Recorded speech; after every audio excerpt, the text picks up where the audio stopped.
You all have certain capabilities that make you human weapons. So if you want to represent your union, you have to consent to an abilities inhibitor. Oh, come on. Human weapon? Stormfront, why don't you explain that to the Candyman's widow? He was made of sugar. I don't think anyone here is afraid of getting a little moist.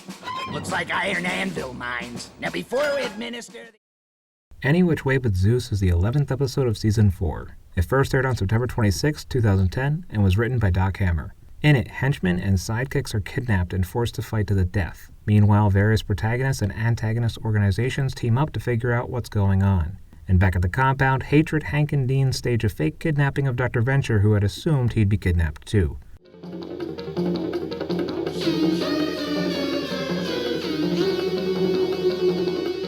Former behind-the-scenes bigwigs at Adult Swim, Mike Lazo and Keith Crawford, were animated into this episode as a pair of golfers. In order to disguise their voices after kidnapping Dr. Venture, Hatred and Hank use copyright-free versions of an Optimus Prime and Hulk mask respectively. Meanwhile, Dean contributes the use of his Teddy Talk to Me, which is the Ventureverse version of a Teddy Ruxpin. Hi, my name is Teddy Ruxpin. Can you and I be friends? Yeah. I really enjoy talking to people. I would like you. Teddy Ruxpin, the storytelling bear, comes with illustrated book and cassette from Worlds of Wonder. The scene in which everyone reunites is an homage to the classic I'd Like to Buy the World a Coke commercial. I'd like to buy the world a home and furnish it with love. Grow apple trees and honey bees and snow white turtle doves.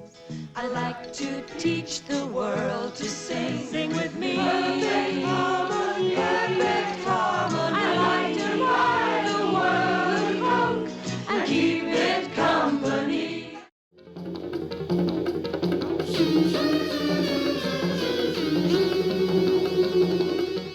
Ghost Robot makes his return in this episode after first appearing in Handsome Ransom.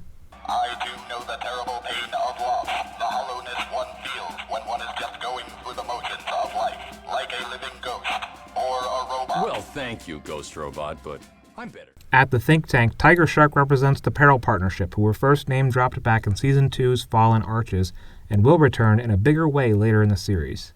It's also worth noting that the Wonder Boy in this picture is the same Wonder Boy from Self-Medication, all grown up.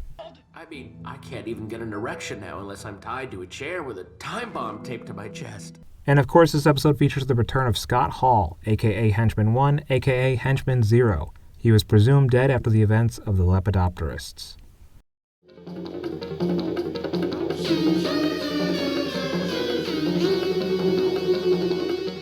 This is a really ambitious episode that I've never been particularly fond of.